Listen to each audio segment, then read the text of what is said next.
Muito bom dia a todos, esse é o Medicina e Saúde na CBN. Hoje vamos falar de um tipo de câncer que é o terceiro tipo mais comum entre os homens, é o câncer de estômago. E o entrevistado é o Dr. Danton Corrêa, que é médico cirurgião do aparelho digestivo e oncológico. Muito bom dia, doutor, tudo bem?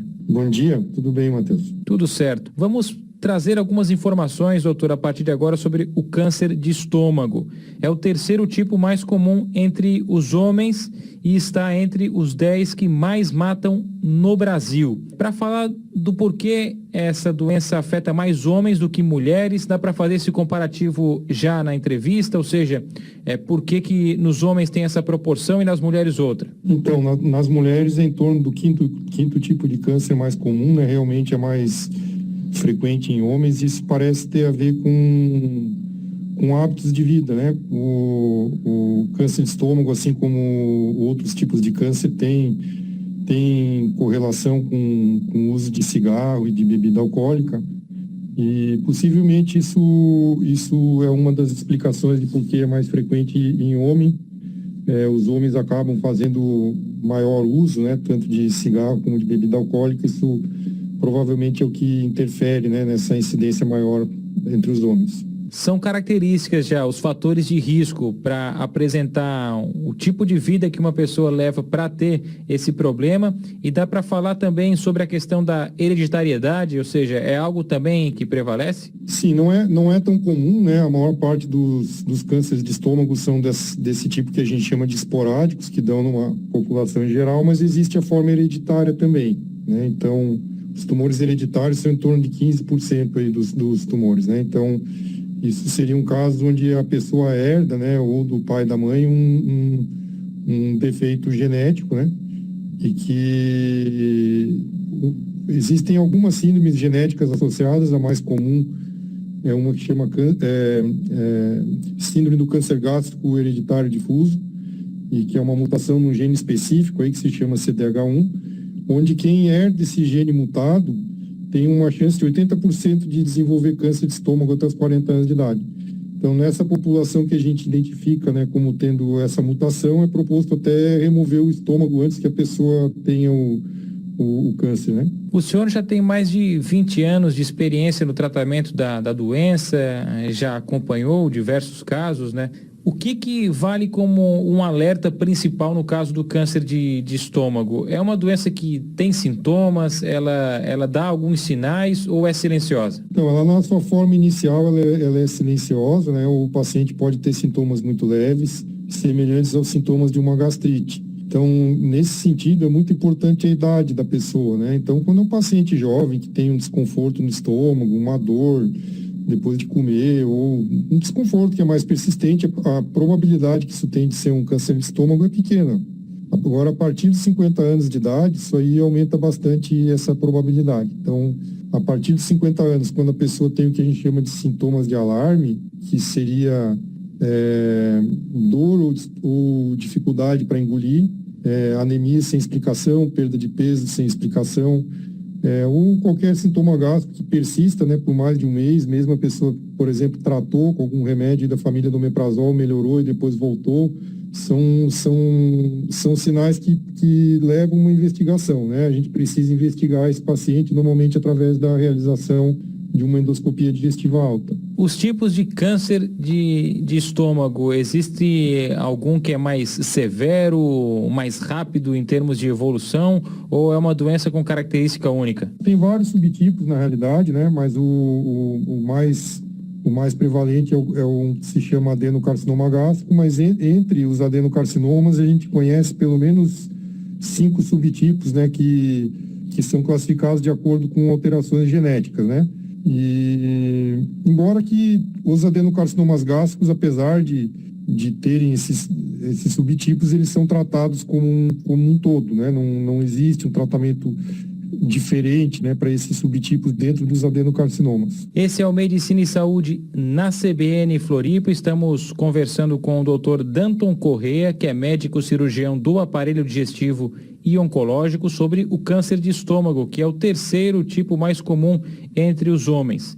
E como prevenir, doutor? Quais são as principais características que a gente tem que levar? É mais na alimentação, estilo de vida? Sim, tem a ver com a alimentação, né? Então, por exemplo, né, o câncer de estômago ele é muito comum nos países orientais, no Japão, na China, Coreia, né?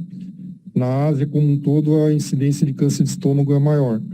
E essa população asiática, se eles se mudam para os Estados Unidos, eles param de ter câncer de estômago e começam a ter câncer de intestino, mostrando que tem a ver com o tipo de alimento que se come, né? Então, às vezes, a pessoa pensa assim, mas lá no Japão eles têm uma alimentação tão saudável, né?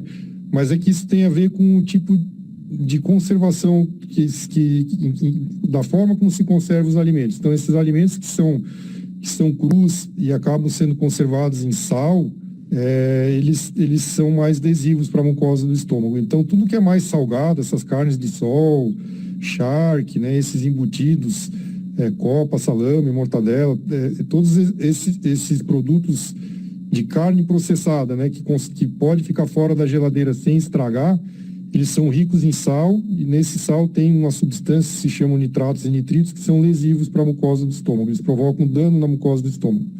Também, quem tem o hábito de comer frutas mais cítricas, isso seria um fator protetor, né? Seria o oposto. Então, a pessoa evitar carnes processadas e comer mais frutas seria uma forma de prevenir.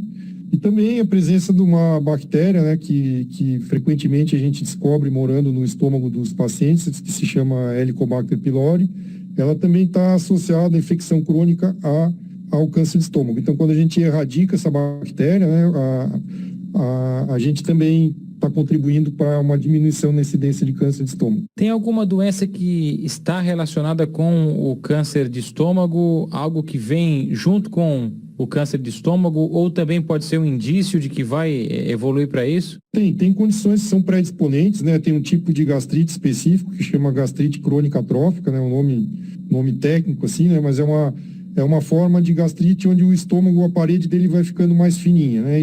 Essa gastrite pode ser provocada tanto pela presença dessa bactéria que eu acabei de falar, como pessoas têm uma doença autoimune, onde elas desenvolvem anticorpos contra a parede do estômago. Então, o sistema imunológico agride a parede do estômago, a gente chama isso de gastrite crônica atrófica autoimune, né? Também é um nome técnico, mas que, em resumo, faz com que a parede do estômago vá ficando mais fininha, mais atrofiada. Isso aí predispõe, então, o paciente a ter o câncer de estômago. Também, assim, você perguntou se tem associação com outras doenças, né? O câncer de estômago hereditário, que a gente conversou agora há pouco, né? Ele está associado a câncer de mama também. Então, quem tem a mutação pode não só ter o câncer de estômago, como vir ter um câncer de mama específico que se chama carcinoma lobular. Também pode estar associado a outros tipos de câncer, ou a forma hereditária. E o tratamento, doutor? Primeiro a questão do diagnóstico e depois o tratamento indicado. Também são vários caminhos, como que também está a evolução da medicina nesse caso? Então, o exame de escolha para fazer o diagnóstico é uma endoscopia, né, que é um aparelho que entra pela boca e tem uma câmera na ponta. Então, o médico ele enxerga dentro do estômago, né, através dessa câmera, e vê numa tela, num vídeo, né, e aí ele consegue examinar o esôfago, o estômago e o duodeno. Então, quando ele enxerga alguma irregularidade ali no revestimento do estômago, a gente faz biópsias ali e manda examinar aquilo, né? Então, às vezes é na forma de uma úlcera, ou um espessamento, até uma irregularidade da mucosa ali pode já estar associada à presença de câncer numa forma mais inicial. Então, é feita uma biópsia, através dessa biópsia que a gente diz se é câncer ou não, ou se é uma outra alteração. E do ponto de vista de tratamento, né, a maior parte dos tumores, eles têm tratamento cirúrgico, né, na sua forma inicial e intermediária. A gente precisa tirar essa parte do estômago que está doente. Em formas mais avançadas, quando ele não está mais só no estômago, já foi para fígado, para peritônio, para pulmão, aí a cirurgia ela não é tão efetiva, né? Aí o tratamento é mais à base de remédios, né, com quimioterapia, dependendo do caso, imunoterapia, dependendo do caso, alguns outros anticorpos monoclonais aí que podem ser utilizados, umas terapias mais modernas, que eles chamam de terapia-alvo, né? Então, dependendo do tipo de alterações moleculares que o tumor tem, se escolhe o tipo de remédio que é mais efetivo. Mas é uma combinação, em resumo, de cirurgia mais o uso de alguma forma de medicamentos, né? Para encerrar, doutor, em termos de novidade, né? Cirurgia robótica também para a remoção de câncer, a gente está falando de estômago ou cânceres gástricos, né? É algo que também está em prática já? Sim, a gente começou já esse tipo de cirurgia aqui em Florianópolis, né? Em julho, a gente fez o primeiro caso com o robô. O robô ele é uma tecnologia bastante interessante, né? Porque ele tem algumas vantagens sobre uma cirurgia laparoscópica convencional. Quando a gente fala de cirurgia laparoscópica, é aquela cirurgia que a gente faz através de furinhos, né? O robô a gente também faz a cirurgia através de furinhos, só que na convencional eu mesmo mexo as pinças com a minha mão e na robótica a minha mão mexe um braço do robô, né? As pessoas perguntam se é o robô que faz a cirurgia, não é. É o cirurgião que faz a cirurgia. Só que eu mexo com o braço do robô. Então eu tenho uma espécie de joystick ali que eu consigo movimentar a mão do robô. E a mão do robô, ela faz movimentos que a minha mão não faz. Ela consegue atingir ângulos, né, e posições que a minha mão não consegue atingir. E a câmera do robô também ela dá uma precisão bem maior, a gente consegue enxergar numa definição maior em 3 dimensões, coisa que numa cirurgia convencional a gente vê em 2. Então, além da gente ver melhor, a gente consegue dissecar melhor os tecidos, né? A gente consegue fazer uma limpeza melhor ali, a cirurgia tende a sangrar menos também. E a parte onde a gente tem que costurar o pedaço do estômago que sobrou no intestino ou o esôfago no intestino, ela é mais fácil com o robô. A mãozinha do robô, ela permite que a gente costure com mais facilidade. Muito bem, conversamos com o Dr. Danton Corrêa, que é médico cirurgião do aparelho digestivo e oncológico sobre câncer de estômago. Muito obrigado, doutor, pelos esclarecimentos e até a próxima. Muito obrigado também, Matheus.